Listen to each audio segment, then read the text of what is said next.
Fabi, ¿cómo estás? ¿Qué tal? Buen día, ¿cómo andamos? Bien, bien, todo tranquilo. Estábamos a poquitas semanas ya de la entrada en vigencia del nuevo Código Civil y Comercial, ¿verdad? Exactamente.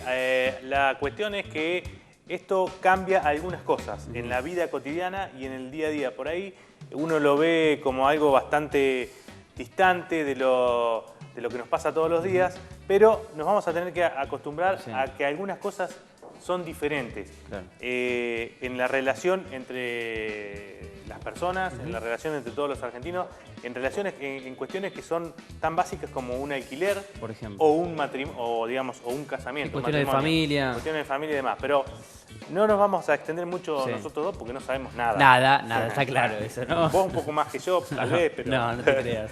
Pero vamos a hablar con especialistas. Sí, dale. Estamos aquí con Pablo Grillo Chocchini, así se pronuncia, difícil, que es pero así. abogado y profesor de Derecho Procesal en la Universidad de La Plata. Pablo, ¿cómo estás? ¿Cómo están? Bien. Bueno, ahí está más o menos planteado el tema. Para hacer una definición general, yo sé que ustedes del Colegio de Abogados de la Ciudad de La Plata han estado trabajando en la difusión de esto, digamos. ¿Qué es lo primero que se le dice al ciudadano que va ahí a escuchar a ver qué es lo que le va a cambiar la vida? ¿Y cuáles son los interrogantes más generales que se plantean? Casi te diría que empezaría por sacarle el alarmismo. No murió nadie, no va a morir nadie. No es el nuevo Código Civil y Comercial, no es una revolución, es una reforma. Digamos, todo lo que estaba sigue estando con algunos cambios. Hay cambios más importantes, cambios que son menos importantes, pero no es que todo lo que conocíamos desapareció. Como te diría, la compraventa sigue siendo una compraventa, la locación sigue siendo una locación, las obligaciones del inquilino y del locador son las mismas, las obligaciones del vendedor y el comprador son las mismas. Pero resulta que hay gente que hace por ahí mucho tiempo que está alquilando o que tiene algún tipo de relación comercial de esas características que le puede llegar a cambiar algunas cositas. Tenemos, creo ya, una placa preparada, ¿no? Para este tema vamos a ir preparando, tenemos algunas que van llegando. A ver, vamos a compartir placas. La primera tiene que ver con alquileres, justamente. Mirá, a ver, Pablo, entonces... no, digamos, si un chico está preparándose del interior, nos están viendo en el interior, tienen que venir a alquilar ahora en octubre, noviembre para el año que viene. ¿Qué cosa nueva se va a encontrar ese padre o ese chico que quiere alquilar? Por ejemplo, esto. ¿No se podrá exigir un alquiler anticipado mayor de un mes? Empezaría de un tema más general, digamos, que es que muchas de las cosas que trae el Código Nuevo son recepción de principios constitucionales e internacionales que vinieron después de la reforma del 94 de la Constitución. Entre ellos hay una fuerte tendencia de protección hacia los más débiles. Sí. En el caso de la defensa del consumidor. Claro, en el caso del alquiler para habitación, el más débil es el inquilino. Por eso se establecen algunas cláusulas de protección, como la de que no se puede exigir el pago de un alquiler anticipado mayor de un mes por cada... mayor de un mes, no se pueden pedir en la ocasión para vivienda depósitos de más de un mes por año. Se amplía el plazo del alquiler, que en el Código de Vélez no podía ser de más de 10 años. Acá en el caso de vivienda para habitación es hasta 20 y en el caso de locaciones comerciales es hasta 50 años. No se puede cobrar llave en el caso de ese punto para los comerciantes, ¿no? Para el comercio. El de la llave, ¿no? Lo que pasa es que algunos cobraban llave en alquileres para vivienda. ¿Llave de qué? Te podés preguntar vos si es una vivienda, no hay ningún negocio funcionando, pero igual te la cobraban. Ahora el código dice que no podés cobrar llave en las habitaciones para vivienda. Si lo que te alquilo es un negocio funcionando, obviamente. Pero si te alquilo un departamento para vivir, no te puedo cobrar llave de eso. Está bien, bueno. A ver, tenemos otras más para ir avanzando en algunos temas porque son varios y estaría bueno poder repasar todos los que podamos. Vamos a la segunda placa. Tiene que ver con las asociaciones civiles. Bueno, mucha gente interviene en cooperadoras, bibliotecas, clubes. Dice, van a tener que responder de forma limitada y solidaria. ¿Qué pasa cuando un club se quiebra, cuando desaparece, cuando hay problemas en la cooperadora, digamos, ese tipo de cosas? Lo que pasa es que hay que ser serio. Lo que pasa es que también los clubes barriales, las bibliotecas populares tienen, como son ahora personas jurídicas hechas y derechas, tienen también que llevar su contabilidad, llevar sus libros y... Como si fueran las empresas, balances, ante contadores. Totalmente. Ese tipo de cosas. Sí, tienen que hacer eso. Y obviamente los administradores tienen su responsabilidad en caso de que hayan actuado con negligencia o en caso que hayan... Sí, con fraude. Con fraude, tomado fondos de ahí. Digamos, no es nada para asustarse ni para preocuparse de más. Lo que es cierto es que también estas entidades tienen que manejarse dentro de ciertas reglas. Esto tiene que ver con una cuestión de que había muchas, era muy flojo, Bueno, estaban muy flojos de papeles, digamos, como se dice en la calle, algunas entidades y por ahí se canalizaban algunas cosas oscuras. Es que la idea en general es esta. El Código de Vélez era magnífico, una obra realmente magnífica, que tiene 140 años. Mi bisabuelo era abogado y trabajó con el mismo código que yo. Claro, avanzó el mundo. Cambiaron muchas cosas. Claro. Entre ellas, una cosa es lo que era una asociación civil, una cooperadora en la Biblioteca Popular en 1900, y otra cosa lo que puede ser ahora, y las cosas que pueden estar canalizándose por ahí adentro. Entonces, la regulación también se adapta a cómo cambian las cosas. A ver, cuestiones económicas, por ejemplo, el tema de las deudas. Compartimos la placa siguiente, que habla de dólares. Sí, este es un punto clave porque acá hubo mucha discusión, mucho debate, mucha polémica. ¿Qué pasa? Y encima creo, no sé, nos va a decir Pablo, no está muy claro. Creo que el código que hace deja, digamos, a la libre interpretación de la justicia si llegan a los casos a nivel judicial. También creo que no está claro y me parece que eso es por cómo se vino dando la sanción del código. No sé si se acuerdan, hubo un momento en que el gobierno estaba muy apurado. No, muy con el tema de la especificación de la economía. Que no ya hubiera por contratos enero de en 2013 dólares, más que o los menos. inmuebles Sí. tenían que venderse en, Sí. en Cuando pesos. salieron los edictos. Claro, Sí. muy fuerte con el tema de todo expresado en pesos. Promover la especificación. Muchos especificaron sus ahorros. Sus ahorros, bueno, muchos el políticos. bonete para Aníbal Exacto, Fernández, eso. todo eso. Sí.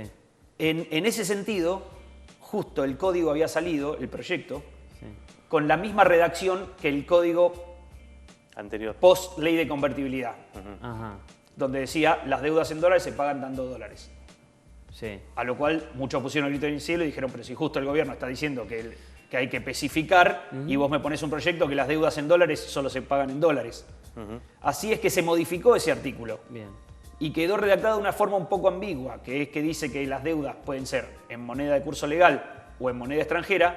Si es con moneda extranjera, me desobligo, es decir, pago, dando el equivalente en pesos. Ya. La primera pregunta que te haces es ¿cuál equivalente?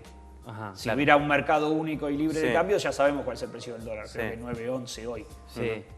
Pero como no lo podés comprar en general el de 9.11, si me tenés que dar dólares, o si yo tengo que comprar dólares con los pesos que vos me das, te voy a decir, no, pero a 9.11 no. Ya. Porque a 9.11 yo no puedo comprar dólares, tengo que comprar a 13.50. Y eso que Claro, ahí está complicado, ¿no? ¿Cuál es el equivalente? Claro. Sí. ¿Y vos qué pensás que puede llegar a ocurrir, llegado el caso, que esto se ponga en litigio? Yo pienso que me da la sensación que tampoco le puedo pedir a la otra parte que vaya a cometer un delito cambiario y comprar dólares en el mercado paralelo. Claro. ¿Vos estás Con hablando, lo cual- de la posición del deudor o del acreedor? De En cualquiera de los dos. Digamos, me parece que no puedo considerar el mercado paralelo y que tengo que tomar el mercado único y libre de cambio, entre comillas. Disculpame, que no ¿y está libre, esto ya quedó así redactado? ¿Ya no hay forma de digamos... salvo por otra ley, Claro. Hoy está así, con esta ambigüedad que va a dejar abierto y que... está con esta ambigüedad. ¿Qué es lo que me parece que va a pasar en los contratos? Que vamos a volver a una cláusula que era común antes de la convertibilidad, donde decía que vos me debías dólares y si no podías darme los dólares tendrías que darme el equivalente en bonos para que yo pudiera venderlos en Uruguay o en Nueva Sí. York y con eso recuperar los dólares. toda una ingeniería. Toda que una no, cláusula, era una cláusula muy común en una época antes del 91, pero que servía- después se desactivó. En realidad nunca sirvió porque cuando se cayó todo tan generalmente, digamos, cuando explotó Sí. todo el 2001, Claro. nadie hizo valer la cláusula porque explotó para todos, no solamente que vos no pudiste darme los dólares, no pudo nadie darle los dólares a nadie. Ni Claro. peso, ni Claro, dólares, nada. ni especificado, Entonces, ni la devaluado. cláusula explotó y nunca se usó, pero me parece que vamos a volver a alguna cláusula de ese tipo para asegurarme cómo le voy a cobrar si después viene el deudor y me dice, no, dólares no te puedo dar Sí. porque no los puedo comprar, lo que te puedo dar es equivalente a una suma a la cual vos tampoco los podés Claro. comprar. Exacto. Pasamos a otro tema, consorcios. Mucha gente vive en edificios Sí. y sobre eso también se hacen algunas modificaciones. Bueno, los consorcios, esto es para el tema de la figura del administrador, digamos, deberán presentar contabilidad, balance, etcétera, etcétera. ¿Cuál es Pasa que el espíritu de esto? Entre nosotros, los abogados, había una discusión antigua que era qué era el consorcio. El consorcio era una persona diferente de los consorcistas, como una sociedad es una persona diferente de los socios? Sí. ¿O el consorcio era qué? La ley no decía que fuera una persona diferente. Si no era una persona diferente, el consorcio no podía contratar el consorcio, no podía obligarse el consorcio, porque el consorcio no es nadie. Claro, jurídicamente era como una Ahora especie de vacío. queda claro que el consorcio es una persona diferente de los consorcistas. Claro. Con lo cual puede contratar el consorcio, puede pagar el consorcio. Tiene derechos cobrar y el obligaciones consorcio, en materia civil como y comercial. cualquier persona, exactamente. Claro. Ahora, Pero es como diferente. cualquier persona le pueden pasar también las cosas malas que le pasan a cualquier persona. Exactamente, por ejemplo, la ley de quiebras. Por ejemplo, podría quebrar. Bien. Claro. Pasamos al siguiente. Acá nos metemos con el tema familia, que habíamos adelantado algo. Exacto, sí. A ver, ahí tenemos. Suma la figura de unión convivencial. Sí, convivencial, el divorcio exprés y los acuerdos prenunciales. Estos son, digamos, 3 puntos que resumen en parte algo de lo que intenta incorporar, que hablabas vos de esto de la modernización, ¿no? Totalmente. Claro, bueno, quizás en familias donde más rápido y fácil se va a notar la diferencia con los regímenes anteriores. Porque pensá que hasta el 86 no te podías No divorciar. tenés divorcio, Sí. claro. No te podías divorciar en absoluto. Increíble. Del 86, después del 86, te podías divorciar, pero solo limitado a ciertos casos. O tenías que acusar a tu cónyuge de adulterio, Sí, injurias, probarlo. o probar que habían estado separados más de cierto periodo de Sí, tiempo, sí, claro, tenía que haber estar estado un mínimo de tiempo 3 casados, años, claro, un montón de cosas. requisitos. Ahora directamente es, me quiero divorciar. No quiero estar más con No vos. quiero estar más Vamos con vos. a la- Listo. Listo, se termina. No hay Terminó. ningún. Digamos, ¿cuál es el trámite que va a tener que hacer la persona que se quiere separar? Va a tener que hacer una presentación judicial, va a tener que acompañar una propuesta de cómo dividir los bienes, Ajá. Una propuesta. una propuesta. Que puede ser acordada. Si lo que acordamos- debería ser acordada. A ver, si lo acordamos antes es todo más fácil. Claro. Y menos, Claro. y menos complicado. Si no, cada uno presentará su propuesta, Y ahí empieza la tratarán de negociación. acordarla en tribunales o el juez decidirá cómo distribuye. Sí. Pero lo cierto es que antes vos tenías que hacer todo este trámite engorroso lleno de requisitos o terminar acusándote y ventilando cosas que no te interesaban mucho ventilar y ahora basta con que digas me quiero divorciar. Y no sé Exactamente. si Es vos una cuestión querés, voluntaria. y no sé si vos querés, pero yo quiero divorciarme Claro. y me divorcio. Y ahí ya está. Y ahí ya está. Con uno de los dos. Con uno de los dos que quiera Ya está. divorciarse, te divorciás Y sin des- ningún límite ni requisito. Y decime, en el caso de que no haya acuerdo, digamos, sobre la división de bienes y demás, ¿cuál es el criterio que va a utilizar la justicia cuando tenga que resolver en litigios, es decir, cuando no hay acuerdo? ¿Cambia eso también o se mantiene como ahora? En general, las cosas que hace el código son poner en blanco y negro lo que en general la doctrina y la jurisprudencia ya venían diciendo. ¿Qué Por es? eso no hay nada loquísimo. Claro. ¿Sí? Son lo que más o menos se venía diciendo. Por ejemplo, en general ya los jueces estaban dando mucho la tenencia de los hijos compartida. Ahora el código establece que esa es la regla. Salvo Claro. que haya causas graves para dársela a uno a otro, la regla es compartida. Bien. Compartida, régimen de visita, ese tipo Régimen de cosas. visita, mismo tiempo para los dos, tenencia Está. compartida, salvo que haya motivos graves para actuar de otro modo. Respecto de los bienes, bueno, la regla es mitad y mitad, salvo que haya alguna notoria diferencia por Bueno, caso. pero para eso también están los acuerdos prenupciales, ¿no? Digamos. Y ahora, a partir de ahora, los acuerdos prenupciales. Claro. Para atrás, bueno, puede ser que no dividamos mitad y mitad. ¿Por qué? Porque a veces se da el caso de que el marido Sí. trabajaba y hacía un montón de plata, la mujer solo cuidaba a los hijos. Si ahora la dejás sin nada y a él con la empresa, ya se le pasó el tren para Sí, conseguir plata por a ella. supuesto. Bueno, Claro. por ahí va a haber alguna compensación ahí. Claro. Y para adelante los acuerdos prenupciales que vemos en las películas americanas y que nosotros no tenemos, Claro. eh, En caso de que nos separemos, yo me quedo con esto, te quedas con esto. Vélez y va. nunca quiso aceptarlo porque pensaba que eso convertía el matrimonio en una especie Un negocio. de negocio donde había ya una negociación media reñida con el hecho del Sí, sí. amor y de querer casarse. Claro. Digamos, empezar diciendo, bueno, yo traigo Si esto, me vos traes separo. esto, y si nos separamos lo vamos a distribuir y así, Exactamente. así. Ahora está aceptado. Tenemos que hacer la última, que es muy importante porque el tema de la adopción siempre fue algo complejo, engorroso para aquellas familias que querían adoptar y también, por supuesto, para los niños. Ahora no solamente tiene un plazo, sino también se priorizan otras cosas, ¿no? En el mismo sentido de lo que les decía, adoptando la mayor parte de lo que está en la Constitución y las convenciones internacionales, como la Convención Internacional de los Derechos del Niño, y la idea de proteger a los más débiles, se busca dar un trámite más acelerado para la adopción uniformarlo en todo el país en lo posible y tratar de que sea lo más expedita y sencilla posible. Siempre es el mismo enfoque, si lo pensás, de lo que hablamos de los alquileres, de lo que hablamos de los menores, de lo que hablamos actualizar la doctrina, digamos. Actualizar un poco a lo que la jurisprudencia y los autores venían diciendo y recibir lo que traen los tratados internacionales que estamos aplicando. Mirá, yo sé que creo que ha sido bien didáctico claro. y conciso, pero yo le quiero robar 2 preguntas más que me parece que tienen importancia. ¿Qué pasa, digamos, todo esto empieza a regir a partir del mes que viene, pero, digamos, ¿hay algún tiempo de transición o todo lo que estaba hasta ayer, cuando empiece a regir, ya no va a regir más? Y la segunda tiene que ver con, vos sos docente de la Universidad de La Plata, digo, los chicos ahora, ¿están estudiando el anterior o los dos? Los dos. Empiezo por la última, están estudiando los dos y van a seguir durante un tiempo estudiando los dos. Ese ya están estudiando el nuevo y están estudiando el viejo. Respecto de la última, es la pregunta del millón.